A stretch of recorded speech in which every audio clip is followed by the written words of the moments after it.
take your fears, your insecurities, your worries, you roll them all up into a ball, you turn those son bitches sideways and stick them straight up, then candy out! Pick your goal and stick fucking to it. You wishy-washy motherfuckers. I can't fucking stand you.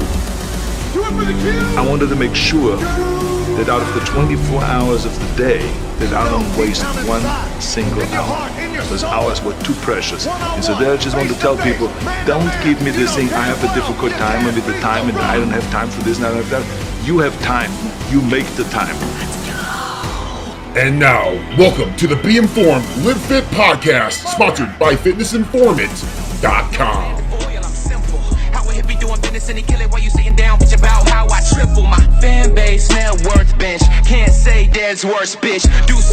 What's going on, everybody? Welcome inside the Be Informed, Live Fit podcast. I am your host, Fitness Informed founder, CEO Ryan Buckeye. Great episode this week, and there's a lot of stuff obviously going on as this podcast comes out. We are in the midst of one of the biggest crises in the world at this point under the coronavirus, which has impacted the world, but obviously it's impacted our industry here in fitness and dietary supplements and everything and all of the above. So as we sit today, as you guys are listening to this recording, it is middle of March 2020. Gyms are closed. Fitness expos have been canceled, postponed, including the Arnold, FIBO, Body Power.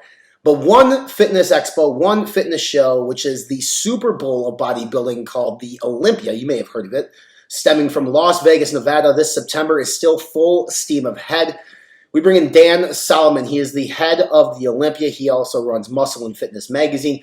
He is side by side the new owner of the Olympia, Jake Wood, and they are full steam ahead planning accordingly for this year's event. And we brought Dan on to talk about this year's event because I think a lot of people right now are going super stir crazy. They have no idea how long this whole phenomenon is going to last, myself included, to the point where I went out and bought myself a home gym from Omni Fitness here in Chanhassen, Minnesota. Bought a power rack, bar, adjustable bench, plates, everything. Went out and bought bands, bought a platform, looking into buying an elliptical because honestly, we just don't know how long this shutdown is going to last. Now, gyms across the country are shutting down one state by state. Most of them have been shut down already. Some are still open, which is shocking to me.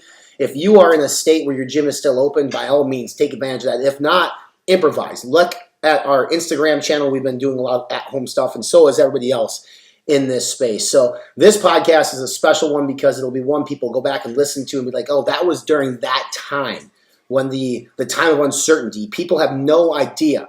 Listen, for me personally, I think that this is going to last maybe the entire summer of 2020, which is absolutely crazy. So in my state, Minnesota, they shut down non-essential businesses in terms of restaurant, bars, fitness center, theaters, middle of March, not expected to reopen until the earliest of April 1st. I don't think that happens. I don't think that happens at all.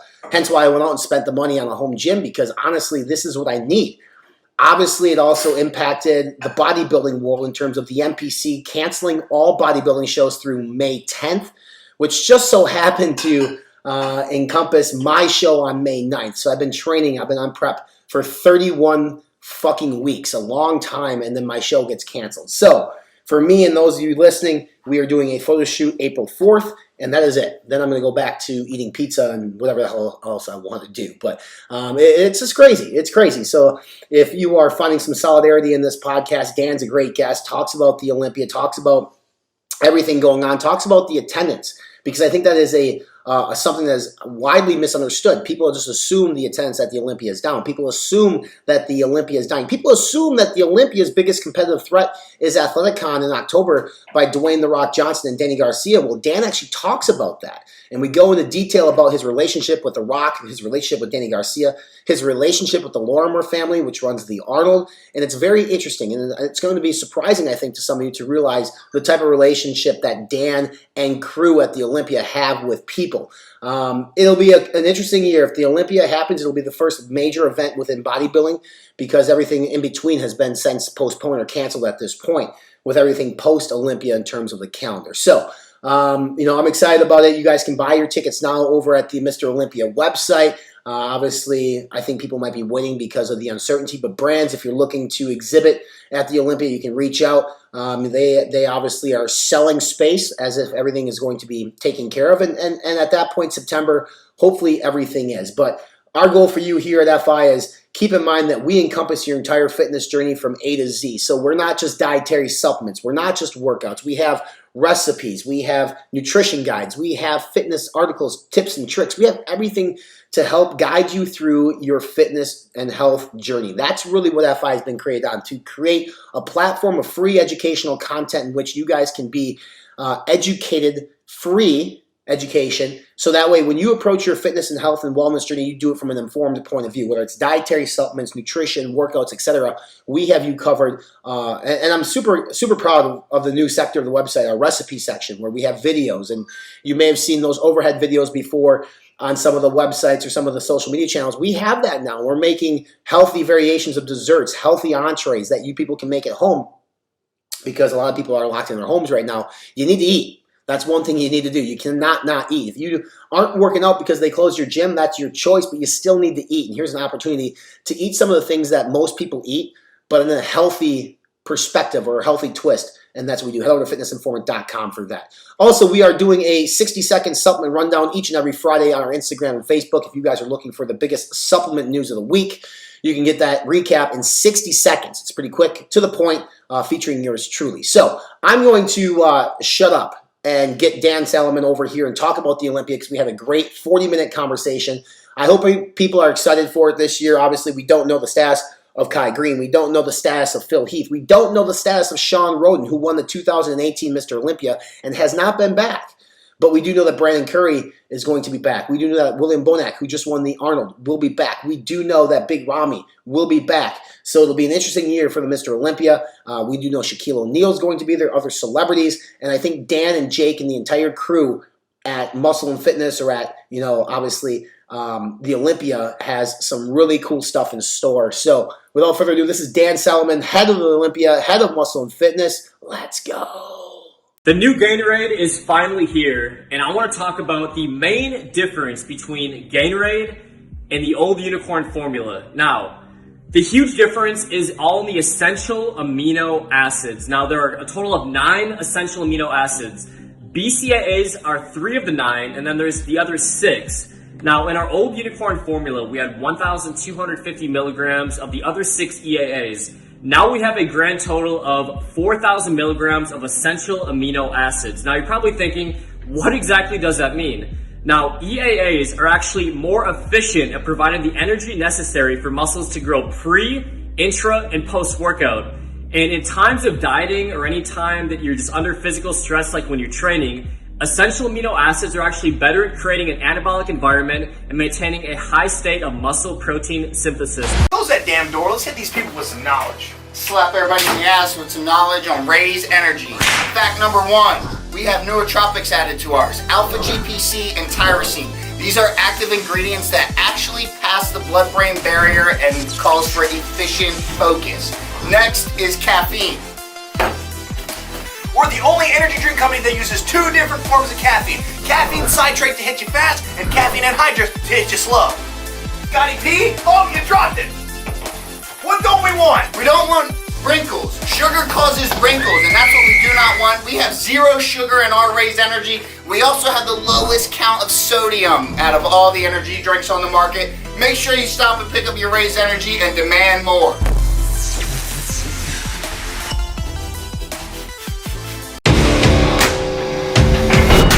This is your personal invitation to the Redcon 1 Alpha Team, our new exclusive subscription program.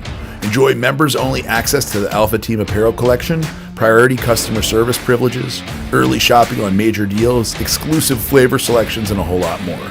This is your opportunity to become a Redcon 1 VIP. There's limited spots available, so go to redcon1.com and sign up today.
fits nicely. Dude, that's freaking sick! Oh. Let's go! It does work! No more confetti cannon. The Cinco de Drinko. Ricky, do you know what this is? Look at this. Fast forward to 2 weeks and we'll be sitting here. Away we go, and I hope that you know that one day we will all be alone, holding on to broken hearts. What's up, guys and girls? Welcome back inside the Be Informed Live Fit podcast. If you're watching via YouTube, across the screen from me, his name is Dan Solomon. And if you don't know who he is, you should, because he is the man who is making a lot of noise in Vegas around September. It's the biggest bodybuilding event in the world called the Mr. Olympia. You may have heard of it. Dan, what's up, dude? How are you? Ryan, it's good to be here. How you holding it down? You I am staying away from germs and keeping your distance? I am. Well, here's the deal, right? Like, you and I both love fitness. It's what we do. The day that they started shutting things down, I went out and bought myself a home gym, built it up. There's no reason for me to ever go back to a gym again. Literally, in the next room, I have everything I need, which is fantastic. Without the gym, I would go crazy. I feel like you're the same way.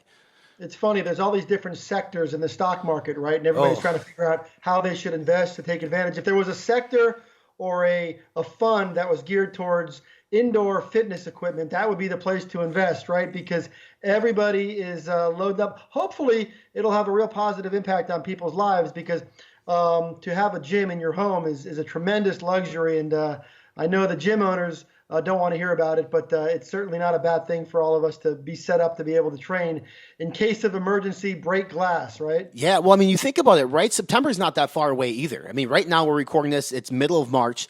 These competitors, these athletes who are going to participate in the Mr. Olympia, obviously you guys extended the qualification period too, which we'll talk about here in a bit, but I mean, they need something, and they have to train and stay on top too. It's a struggle for everybody involved in this sport and in what we do. Yeah, it doesn't matter if you're getting ready for the Olympia or getting ready for that cruise that you've been planning with your family that, well, suddenly you're probably not taking at this point. Right. But we all have dates on the calendar that we circle. And, this whole situation has kind of turned everybody upside down. But I just hope everybody out there is doing the right things, being safe. And I know this is your classic. I know it's a cliche. We've said it over and over, but we truly are all in this together. It's a very unique dynamic. I live in South Florida, and from time to time, we'll have these hurricanes, and that'll kind of force us to hunker down for a few days. But then, of course, that only affects us. Right. Then you have fires out in California, and that affects those on the West Coast. And every part of the world has their thing. This is so unusual because this particular scenario, it affects really everybody on the planet. So we really are doing this together, and it's just important that we all stay in contact and kind of keep our spirits up and keep being productive. 100%. And let's start right away with the gorilla in the room, the monkey in the room, like the Mr. Olympia 2020, full steam ahead, correct? Yeah, we're locked in. We have, we're inside of 6 months to the event, and we have a lot planned. The planning for the event has started a long time ago, and of course, the Olympia is a very multifaceted event. We have a major convention center expo that takes place at the Las Vegas Convention Center, and then, of course, our big arena production. The Olympia is the only fitness or bodybuilding championship in the world that's held at an arena, so it carries a whole different level of preparation and production and budgeting and all sorts of strategy that goes into that. But our team is locked in. We're ready. We got a lot of big things planned. We have a lot of cool momentum coming off of 2019, so we're well positioned, and the lineup is taking shape. So we're excited about it. I know, of course, the big question on everybody's mind is how these circumstances in the world are going to impact the Olympia. Look, the reality is, I want to start by just giving a tremendous set of, some words of support, rather, for what just went on in Columbus. Yeah, man. And everybody involved in that. Bob Lorimer and Jim Lorimer and Arnold and their team, while we were in Columbus, we met with them and we talked with them about some of those challenges. And I can tell you this, I know what it's like to wake up at 5 a.m. every day and go to bed at midnight and think about nothing except for 1 week out of the year, right? The entire, 51 weeks. It's all we think about when you're in this business. And I can't even imagine what it was like for that whole team to be met with these circumstances. It's something we don't wish upon our worst enemies. It's a really, really unfortunate thing. It affects so many people, families, vendors, businesses. The list of people who are impacted by it, it's very long, but I think they probably in the end made the right decision. They did what they had to do. But man, not an easy situation. And my heart goes out to everybody involved with that situation, and really everybody around the world who is being affected by this in so many different ways. It's just, there's no words really for how far this has reached. Let's start there, because I think a lot of people think the Olympia and the Arnold are competitors, and maybe to an extent they are. But you guys have a great relationship. Obviously, you were in Columbus. You were there supporting what they were doing. How much do you and the Lorimore family speak, talk, converse about this sport and about your businesses? It's a great question. And to answer your question, a lot. And it's very positive. I will say this much. One of the most misunderstood parts of what we all do, especially those of us who are in the event business, I oversee the Olympia. I also oversee Muscle and Fitness Magazine. Mm-hmm. But when it comes to the Olympia and all these there's big events. I know Shaquille O'Neal has an event he's putting on in August. Dwayne Johnson has an event that he's putting on in October. Arnold puts on an event in March. We all support each other. Yep. A lot of times the fans, they try to almost kind of manufacture this rivalry like that. We somehow are rooting against each other, or we're being pitted against each other. But that couldn't be further from the truth. It truly is a situation where all of our successes impact each other. It's critical that the Arnold succeeds and that the trade show model works so that exhibitors want to continue to participate and support these events and then come to the Olympia. The event that Dwayne Johnson's putting on in October, it's important that that event is successful because we want him to introduce our industry to new audiences, new sponsors, new exhibitors, new advertisers, and we want them to take a look around in this world and say, hey, love what you have here. Now we want to support the Olympia or the Arnold. So it truly is a very supportive, highly synergized community, more so than I think people realize. That's awesome. I think that's good for people to hear, because you're right. This fabrication, right? So using Dwayne Johnson, for example, he was involved with you guys in Vegas for several years, then gone, and people started making up this story like there was a falling out, and that's why he's doing this thing in October. I like to hear you say that you want him to succeed, because what they're doing in Atlanta is something completely different than what you're doing in Vegas, like the 3-on-3 basketball, UFC, whatever they're doing. A lot of new eyes could come to this sport, and people can appreciate what we do as athletes and what you got going on in Vegas, being the Super Bowl, if you will, of bodybuilding. Well, the entire infrastructure, the competitive landscape of the NPC and the IFBB Professional League, it's all built around the concept of getting to the Olympia stage. Mm-hmm. The entire qualification system, the entire sort of model, it all leads to the Olympia. And that's something that Jim Mannion and his team and all of us at the Olympia, we all work very hard to sort of build this, almost this economy around the journey toward the Olympia. Right. There is no threat to the Olympia. The Olympia is sort of the preeminent world championship of professional bodybuilding, fitness, physique, figure, bikini, and all that sort of thing. And so that's not going to change now or in the future. And which, of course, leads us to the acquisition. We were just acquired, and I'm sure you want to talk about that, but we'll get to that. But I can tell you right now that there is a lot of collaboration and a lot of support. And the Olympia, it's in a really good place. There's a lot of really fun things happening around it, and a lot of really big time people and things that have become a part of the whole Olympia experience and our overall production. So you're going to see some pretty exciting things come September. Yeah, I want to talk about the paradigm shift, because I think for a while, the Olympia, I wouldn't say struggle, but I think they kind of were trying to figure out what to do, right? You came in last year, Mark Wahlberg was there, other celebrities were there. The event itself, the championship event on Saturday, I believe was sold out or standing room only. It was really busy. But we here, at least me on my side, I'm involved in the sports nutrition side pretty highly, and everybody's talking about attendance is down, boosts are down, but they don't see their part because they don't go to the other events that you guys put on. So is the Olympia down, or is it doing well? So it's funny. There's so many. First of all, the Olympia is doing great. Sponsorship revenue was up over 20% this year. That's great. Ticket sales were up. Foot traffic and all the various parts of Olympia weekend were up. Celebrity engagement was up. Social media metrics were up. So every way that we can measure the Olympia, we gave away more prize money than any event in the history of the world. So all that stuff was really good. But you make a great point, because everybody has a different way of measuring the success of the Olympia. Some people measure the success of the Olympia by how good the lineup was. Right. Some people measure it by how many tickets we sold inside the arena. Some people measure it by how many exhibitor booths are at the expo. And I know that's what you're alluding to, because a lot of people do that. And it's a fair point, and it's a fair concern that you raise, because unfortunately, the whole trade show expo model it has changed over the last few years. Expos across the board are on some level challenged to get exhibitors. There's a lot of acquisition. There's a lot of different ways that customers want to engage, or that companies want to engage their customer. Social media has become a much more desirable way for companies to spend their money. So the whole exhibitor model has changed a lot. Also, the way exhibitors themselves manage their time at expos has changed. Do you remember back in the day when we would all go to expos 15, 20 years ago, and we would come back to our hotel room at the end of the day, and we'd have this big bag, and it was filled with all this free stuff, right? We'd have trick-or-treating, baby, 101.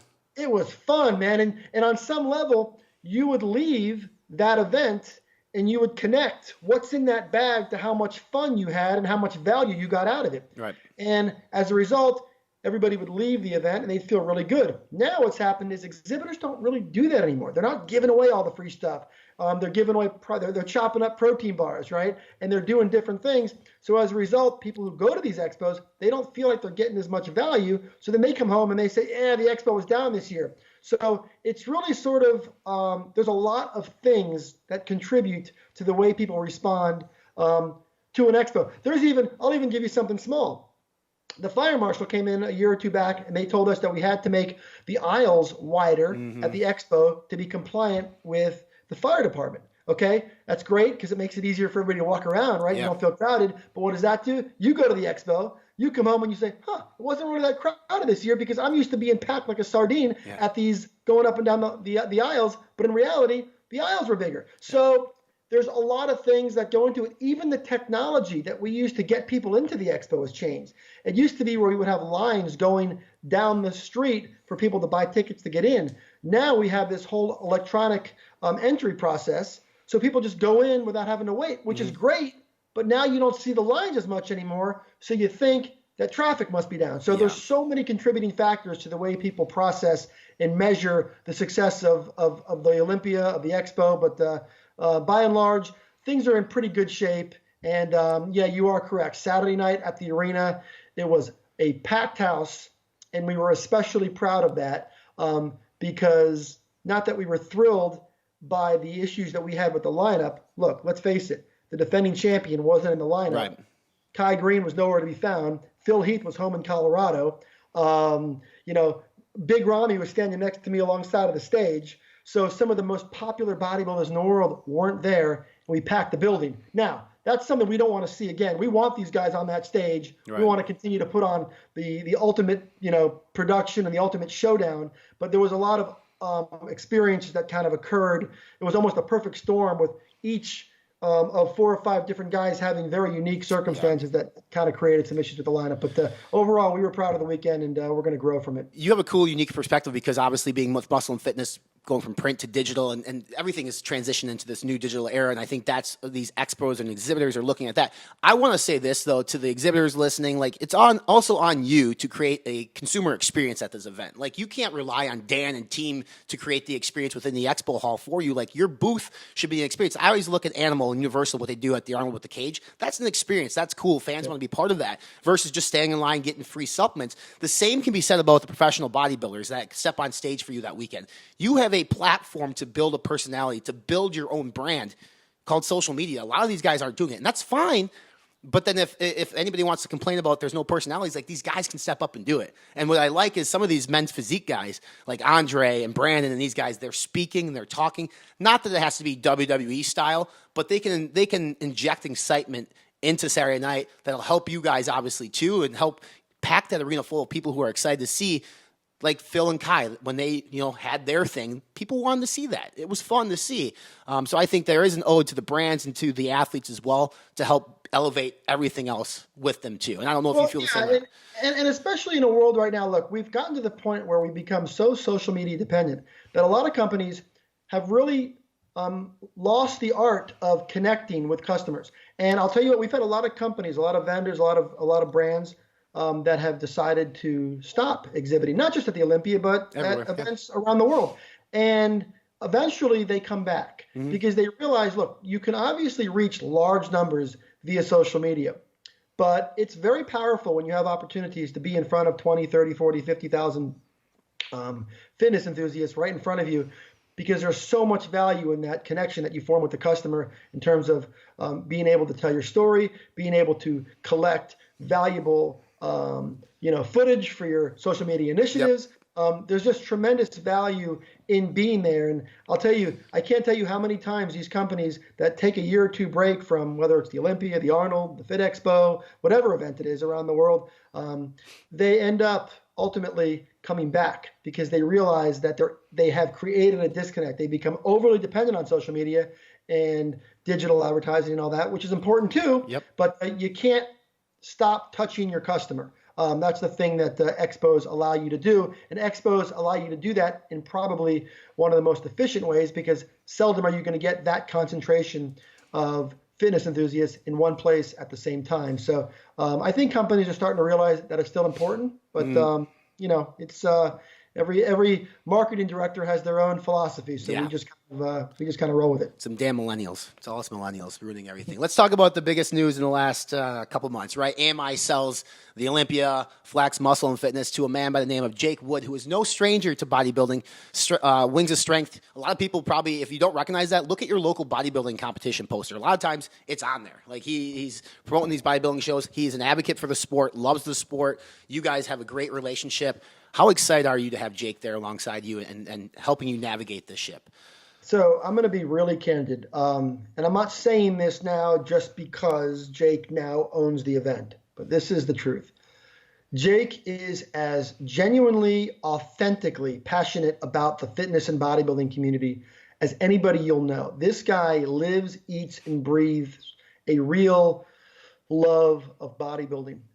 He's been doing things for a long time to benefit the athletes, to benefit the various events around the world. And he's done those for many years. And it doesn't always provide financial reward for him. He's done it because he's in a position to provide support, and he's got a vision and is relentless, and he cares deeply about this community. I can't tell you how exciting that should make bodybuilding fans feel to know that the event is sort of been removed from that corporate structure, which, by the way, I came from because I ran the event as part of AMI. So I know, and by the way, AMI, under their watch, did a lot of great things to grow the Olympia. So AMI deserves a lot of credit. But to be able to place the Olympia in the hands of an owner who is as so authentically tied to the future and the success of the athletes and the sport and all of it, it's very, very exciting, and he's got tremendous resources and a tremendous desire to kind of do things to really make an impact and it's funny. The other night we were in Columbus together a couple weeks back, and a bunch of bodybuilding fans came over to us, and they were all, of course, everybody wanted to talk to Jake, right? Because Jake's the new owner of the Olympia. And when they walked away, I said to Jake, Jake, how does it feel? It was sort of one of those like epiphany moments where I said, take a step back for a second. I said, how does it feel to own the Olympia, the most prestigious, storied property and really in the history of bodybuilding? You are the owner of it. How does that make you feel? And his response, without hesitating, he said, I don't own the Olympia. He said, the Olympia is the fans. It's for the fans. And he says, I just wanted to give it back to the fans. And that's not me just blowing smoke. Those were his words. Yeah, that's cool. And I just kind of looked at him, and I just kind of, I didn't even know what to say. And that's how he feels. He just wanted to sort of take the event and bring it back to the fans, and that's what he feels like he has done, and that's layered in every conversation he and I have is how will this impact and benefit the fans and the athletes? That's something he cares a lot about. That's awesome. Yeah, I mean, Jake's been around the sport a long time. I've never met him personally, but one thing that I've read and heard about Jake is he's a huge advocate for women's bodybuilding and the female bodybuilders. So let's speak to them for a second, because there is a discrepancy in cash money for prize money, right? Now, I understand, like, the heavyweights are the main event. That's where the money's going to go. But Jake, being an advocate for females and female bodybuilders out there who see this discrepancies in money, like, to speak to them, can we see that? Do you think we'll see that gap shrink between the men and the women? Yeah, it really has quite a long ways to go to fully shrink. But there's no question that a lot of the work that has happened in recent years to sort of bridge that gap is a result of Jake's direct influence on this process. This past year, and I'll give AMI a lot of credit as well. This past year, we awarded more prize money to the women than had ever been awarded before in the history of the sport, but it still has a long way to go. Yeah. I mean, just to kind of give you an idea, a lot of the divisions had $35,000 first place prize money in the Olympia, in the Fitness Olympia, and the Figure Olympia, and those are all bumped up to, I think, 50, 55,000, something like that. So we were able to make percentage-wise significant increases compared to where they had been in the past. But there's still a lot of work to be done. There's also a lot more women's divisions now too, because we are bringing the Miss Olympia back, which is cool. Which will take place on Friday night at the arena. So now when you start adding up the women's bodybuilding and the women's physique and the women's figure and the women's bikini, if I'm not mistaken, there's actually more female athletes a part of Olympia weekend than there are male athletes. So the women have become such a big part of the Olympia experience. And I know I can assure you this, under Jake's watch, the female component of the Olympia, whether it's prize money, whether it's participation, whether it's visibility, whether it's all of it, is only going to go up because it's something that Jake is extremely committed to.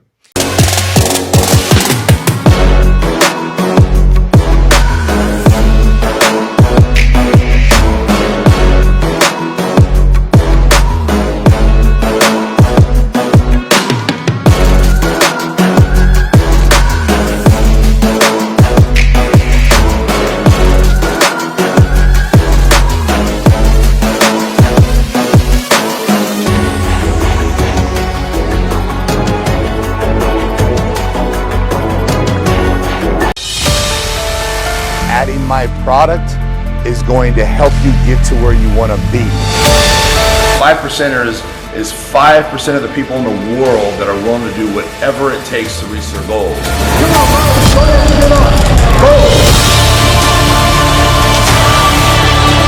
We're talking about business, success, education, willing to do whatever it takes. Whatever it takes. Whatever it takes. Whatever it takes. For the last 2 decades, we have been the best kept secret of the supplement industry. We've kept our heads down and worked. We pioneered full label transparency and full therapeutic doses because we believe that truly hard work requires truly effective tools. 2 decades is a long time to commit to one pursuit, but when you act with purpose and become centered in yourself, eventually you realize that you were born and bred for this.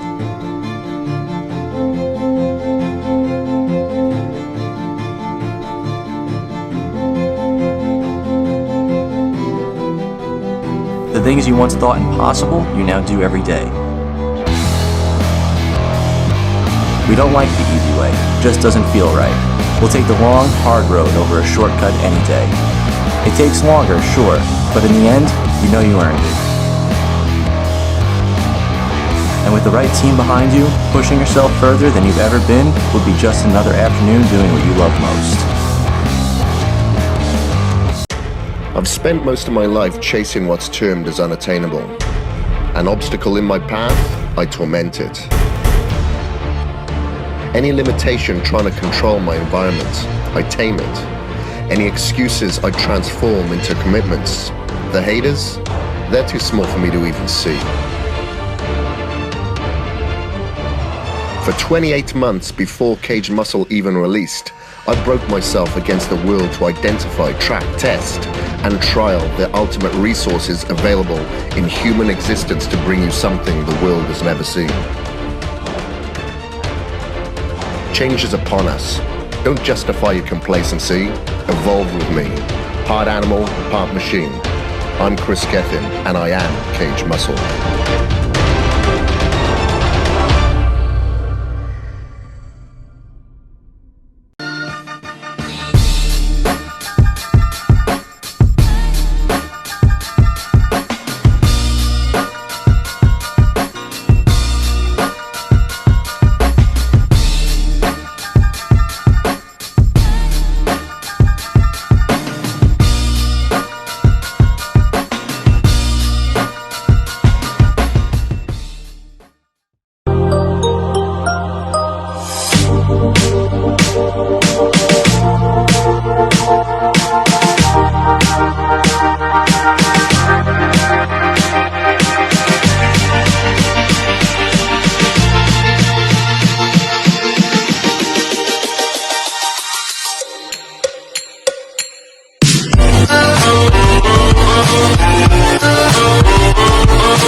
want to be the best,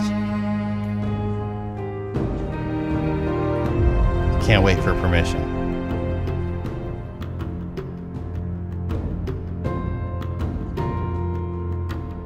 You can't wait for anyone. You have to believe in yourself. You have to push yourself to be the best. People will doubt you.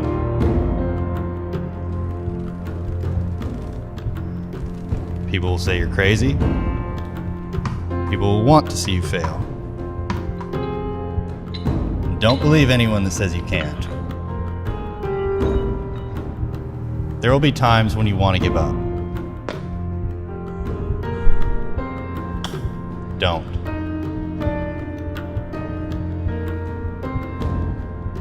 Keep moving forward.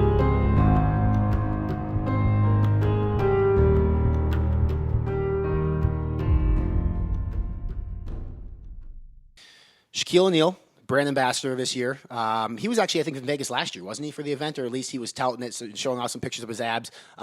He's a great personality. He's obviously has a huge following on social media. What led to you guys bringing in Shaq to help out for that weekend? Well, first of all, it's funny. A lot of people sort of had to take a double take when we made the announcement that Shaquille O'Neal was our 2020 honorary Olympia weekend ambassador. Here's why we did it. Because let me tell you something. Many years back, Joe Weider always used to say that the only way for this sport to really reach new audiences, to grow and to become as visible as it needs to be, is to connect with new communities, connect with new people, connect with new audiences. And Shaquille O'Neal is the embodiment of that sentiment. He is not only a world-class athlete, a four-time NBA champion, a Hall of Famer, a television commentator, a movie producer. He's been in films. He's a DJ. He crosses over, and by the way, he's a very respected DJ, by the way. He crosses over to almost all corners of the athletic, entertainment, social spectrum. And he himself is on a transformation journey with his own physique. And to top it off, he is now the co-promoter of a big event that's being put on later this summer in Atlanta that he's putting on with our good friend and former IFBB pro Rock Shabazz. So that's an event that's going down in Atlanta, and Shaquille O'Neal has actually put his name and his own money into this event. So Shaquille O'Neal is genuinely committed to this whole fitness crusade. He attended the last two Olympias, not because he had to, not because he was paid to, but because he just wanted to come and watch the show. So Shaq's into this stuff, and we're excited about it. We'll have some really fun things planned in the months to come leading up to the Olympia. Shaq obviously has a significant reach. His likability rating is one of the most touted in the world. I think on any given time, he has like 11 different commercials running on television representing 11 different brands. So Shaq is as well known as anybody on the planet, and we're very, very excited to have him a part of the Olympia this year for sure. You guys have had great people. Like we already talked about Dwayne Johnson, The Rock. Him having $7 production there was cool. The one thing I was there, The Rock handed Phil his last trophy. People don't understand, like, Phil's a big dude, obviously, but you don't understand how big The Rock is until The Rock stands next to Phil Heath, because he, like, towers at 6'4". And I saw a picture of you and Rocky, too. I was like, man, he is a big, big dude. The relationship between you and Dwayne Johnson and Danny Garcia, good?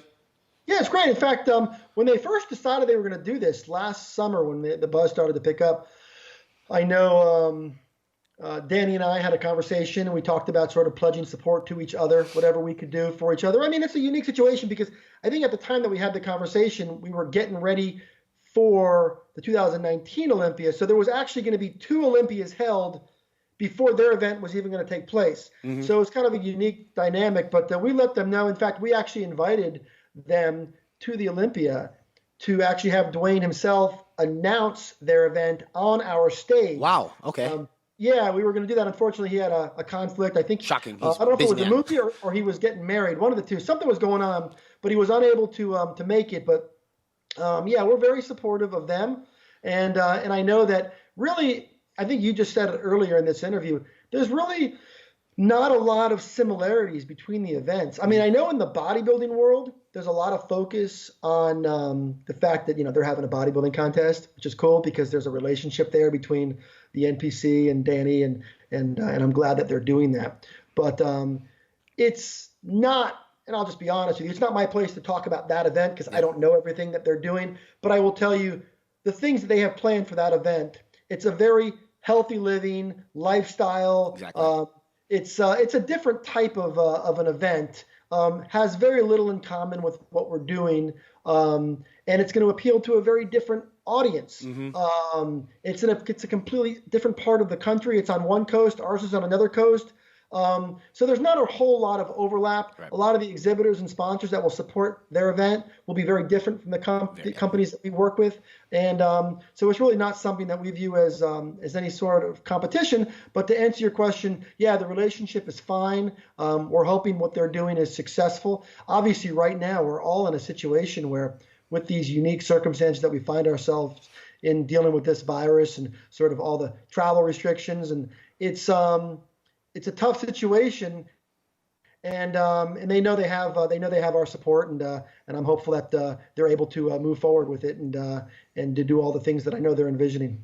It's cool. I know Generation Iron, I believe, or some source reported that Phil Heath was going to actually be at their show, and Jim Mannion went on the Arnold live stream actually afterwards, and he obviously praised Phil and Kai and said that you guys would love to have them back in Vegas on the Olympia stage, but said you also don't necessarily need them. There are new athletes. There are new bodybuilders. So what's your take on that? Obviously, you'd love to have Phil and Kai there. I think everybody would. But are they needed? Okay, first of all, of course they're needed. We all want the best bodybuilders in the world on our stage. But I'm going to circle back to something you said. I know that because of Phil's relationship, from what I understand, I guess Danny is providing some management support for Phil, or there's some connection. I don't really understand. Makes sense. And by the way, I'm not going to pretend to know all the details because I don't really follow it 100%. that closely. But from what I understand, is that correct? There's some. I believe you're right. Yeah, I believe that makes sense because obviously Phil wants to get into some other things too, and Danny and their team can provide that services. Right. So I would just caution everyone not to confuse that relationship with the assumption that he's competing in that event or any other event, right. By the way. There is, I have seen nothing that leads me to believe that Phil Heath is competing this year, to be completely honest with you. Now, I hope Phil does. I know the fans want to see Phil, and quite frankly, I'd like to see Phil assume his rightful place among the all-time greats. And let's face it, the only way you get to call yourself the best in the world in this sport is to do one of two things. You either win the Olympia, right, or maybe you beat Mr. Olympia. Those are the two ways that happens. And I know Phil knows that. Phil's been the Mr. Olympia champion 7 times, so he knows that very, very well. And, certainly it's one of those holy grail, rarefied air opportunities to get a chance to compete for an 8th Olympia title and to stand shoulder to shoulder with Lee Haney and Ronnie Coleman atop, the top of the bodybuilding, right, mountaintop. And Phil has a chance to do that, and he knows that. Phil is bright. He understands the historic context and implications of this. He also understands that he's not getting any younger. I mean, let's be honest here. If we're talking about Phil, it's been, and by the way, I love that we get to talk about bodybuilding because for about a dozen years, I used to host a show called Pro Bodybuilding Weekly, and I get to do this every week. And now I'm so buried in the business of all this stuff that I don't get to do this a lot. So I'm enjoying this. Let's just not lose sight of the fact that when this year's Olympia comes around, it will have been, I believe, 3 years since Phil Heath won a bodybuilding contest. Yep. It will have been 2 years since Phil Heath competed in a bodybuilding contest.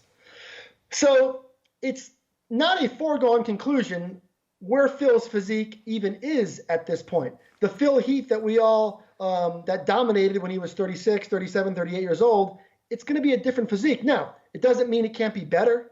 It doesn't mean Phil wouldn't show up and just wipe the floor with everybody. He might, because he's that good, and he's obviously tremendously gifted. Yes. And I would expect him to do very well if he decided to get back in the mix and compete. But there are no indications at this point that he's planning to do that. But I will tell you, it has been a while since we've seen him. And I know we all kind of love to cling to sort of that otherworldly, three-dimensional, crazy physique that Phil used to bring to the stage. I don't know where he's at right now. Yeah. But I'd certainly love to see it on the Olympia stage and see him have the opportunity to stake claim to that all-time status in a sport that I know he does love. It's amazing. I want to stay on bodybuilding just real quick here before we finish up with one final question about the Olympia. But, I think about Tiger Woods and Phil Mickelson being like the best 1-2 in golf. And obviously you're a sports fan looking at the wall behind you. They did a special on pay-per-view, right, where they went to Vegas and they did a one-on-one thing. I'd heard rumblings and actually having conversations with Kai Green. Sounded like maybe that was something that those two were going to do. Like Kai versus Phil, like a special between those two, putting it together. As a bodybuilding fan, Dan, would you want to watch just a Kai Green versus Phil Heath competition? No, because I'm not interested in finding out if Phil's better than Kai or if Kai's better than Phil. I want to find out if either of those guys are the best in the world. Right.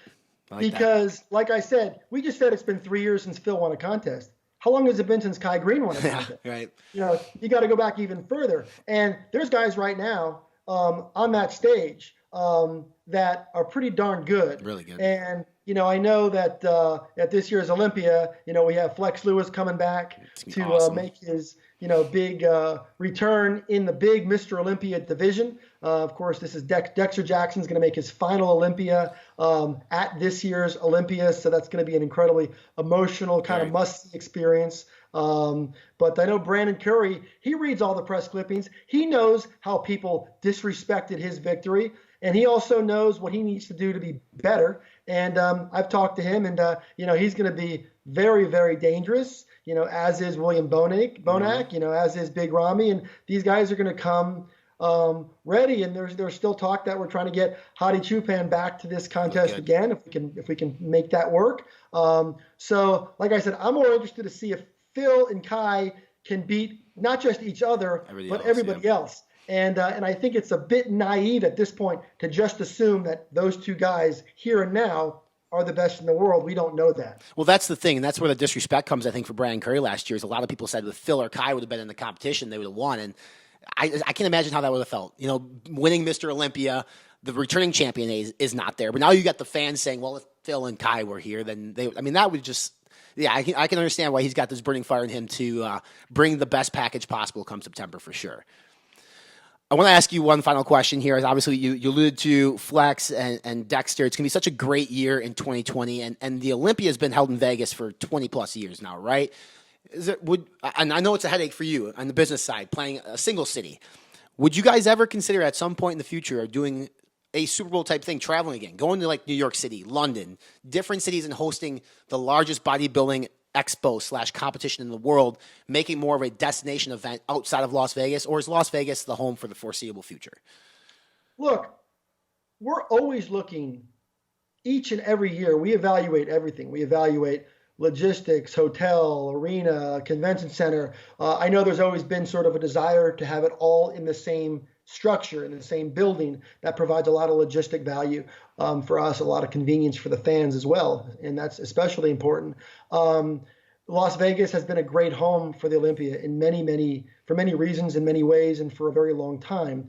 Every year since 1999, the Olympia has called Las Vegas its home. But we have a new owner now, and I think when you have new ownership, everything is constantly evaluated. Yeah. And I know this much. I know Jake listens closely to what the fans feel because he himself is one. And Jake comes to the table with a lot of ideas of his own. So right now we're committed to Las Vegas this year. We're committed to, the Las Vegas Convention Center and the arena that we use and the hotels. But look, we're going to continue to evaluate, and we have to, as responsible, owners and operators of the event. We would be doing the fans, the athletes, the vendors, the exhibitors a disservice if we didn't constantly evaluate. So nothing is locked in right now. We're just focused on September, and we're always exploring ways to make the event better, and we'll just kind of see how it goes. Well, a mutual friend of ours, Aaron Sigerman, thinks you guys should host it in New Orleans. I mean, I'm not opposed to it. I think that would be fun. Isn't that where he's from? Yeah, that's where his home. So that's why he wants it there. Final takeaway here, Dan. What are you most excited about this year as a fan? Not as the head guy running all this stuff, but as a fan, what are you most excited about here in 2020 for the Olympia? Well, a few things. One is I get really excited about the opportunities for the athletes. That's really the thing that's a driving sort of undercurrent of everything that I think about throughout the day. And not only are we anticipating another escalated prize money threshold, which is pretty cool because remember, every year when we set new prize money records, we're just beating our own record. We're not. There's nobody else that is driving that. We're doing that, and we're proud to do that. So, but beyond the prize money thing, which is very important to, I know to Jake, it's very important to all of us. We also want to bring something new to the overall weekend and the expo experience. The relationship that we have with Shaq and a lot of the other celebrities that are working closely with us, including some other strategic partnerships that we haven't even announced yet, are allowing us to connect with new audiences and to do things that will create more visibility for these athletes. And for me, part of my job beyond working with a great team, by the way, we have a tremendous team, our producer, Tamer Al-Gindi, and Angelica Nebbia, who's our coordinator, and Kate O'Reilly, and, Martine, and just everybody who's on our team. And now we're working with Tim Gardner, who's helping us with some aspects of the expo. And we just have a really talented, relentless group of people who wake up every day and just think about the Olympia. And we're trying to do more so that when people arrive at the Olympia, it feels different. We got that response in the arena this year. We elevated our arena stage production. People left the building that night and they couldn't stop talking about the escalated stage production, about the overall sensory overload with what we did on the stage.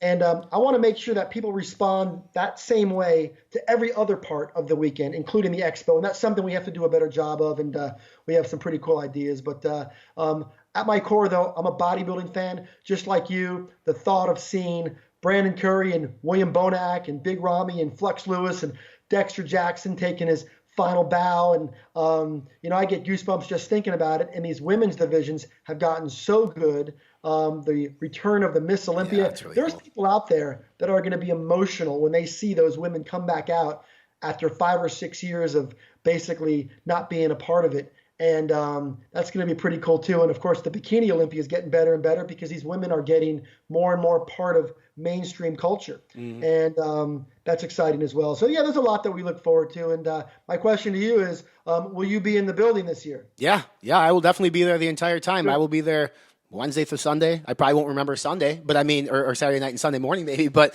that's how Vegas goes. But yeah, I love Vegas. I love the weekend. The Olympia is such a great event to go to, and I don't care what people say. I enjoy it. I have a good time, and I thought everything was really well done last year, and I could sense that there was like I mentioned earlier, a paradigm shift. And I think with everything you guys are doing, there's a lot of excitement back in the building. And to your point, I'm excited to see Dexter take his final bow. I think that I believe he is, quite frankly, the greatest bodybuilder of all time besides Ronnie Coleman, just because of the longevity and the career that this guy's had. It's unbelievable. Like I'm looking at the pictures. Like, he's the Cal Ripken of bodybuilding, man. I mean, he's played forever, and it's going to be emotional, and it'll be cool to see Flex come back and do his thing. He's such, as you know, one of the nicest guys on the entire planet. So it's going to be a great weekend, and I'm very much looking forward to what you, Jake, and the entire team are putting together for us as fans. The Dexter story. I mean, Dexter's 50 years old, and he just finished second at the Arnold Classic. And he could have won. Arguably could have taken first. Absolutely. It's crazy how we so quickly just sort of gloss past that. A 50-year-old man just finished runner-up at one of the most prestigious contests in the world, and he's showing no signs of slowing down. I love that he's going out in his own terms. I love he's not doing one of those things where he hangs on too long. I know Dexter wants to transition to the business side of what we do, and he's already off to a great start. He's got a lot of great events. He's got great people around him. So Dexter's going to do very well. But it's funny you just said what you said about how everybody says different things about the Olympia. The one thing that I realized the moment I got this job, and it's been about 1.5 years now, is how polarizing the Olympia topic is. There's something about the Olympia. You could have half the building empty in Columbus, and nobody's going to say a word. You could have 3 people not in their seats in row 11 at the Orleans Arena, and somebody's going to do a blog post about that. Yep. And there's something so polarizing that people love to love the Olympia. They love to criticize the Olympia, and we love it. We love it. We embrace it. We love that people are so passionate about the event. It's something that we hope it never stops. We love the criticism. We love the praise. We love the emotion. We love the excitement. All of it. I hope it never stops. I hope the haters don't stop hating, and I hope the passion doesn't stop. And I just think it's fun, and I love what you do to support it. And I know you're working real hard. I know you got a lot of stuff going on with all your media work and covering the sport and providing visibility for the stuff that people like me do for a living, and the stuff that people really around the world. The cool thing about the fitness industry is it's such an entrepreneurial sandbox, right? Like there's so many different people doing different things that contribute to really a common thing, and I applaud you for the work you're doing, and I appreciate you having me on. All right, brother. I appreciate those words. That means a lot to me. So if I can follow in your footsteps a little bit, I'll be all right. I'll be all right. So I appreciate you coming on, Dan. Thank you. Hope you enjoyed that interview with Dan. Dan's got a grizzly old beard going on during his quarantine lockdown. I love it. I love it. Dan's a fan of bodybuilding just like me, and the sport will be back better than ever, and I can't wait for it to be back on top of the mountain. It'll be very interesting to see the Olympia this year. I'm excited for Vegas because literally I was supposed to be at the Arnold in Columbus. I was supposed to be at FIBO in Cologne, Germany. Both canceled. So now Vegas will be my big hoorah of the year. And I love Vegas. Vegas is my town. So it'll be good to be there. It'll be good to cover the event, cover the bodybuilding show, and we plan on doing it to the best of our ability here at fitnessinformant.com. If you like this episode, hit that subscribe button on iTunes, Spotify. If you're watching via YouTube, thank you very much. Help us out by writing us a review. It helps out the algorithm so more people can discover this fitness-based podcast featuring some amazing guests like Dan, Ronnie Coleman, Jay Cutler, Branch Warren, Chris Gethin. The list goes on.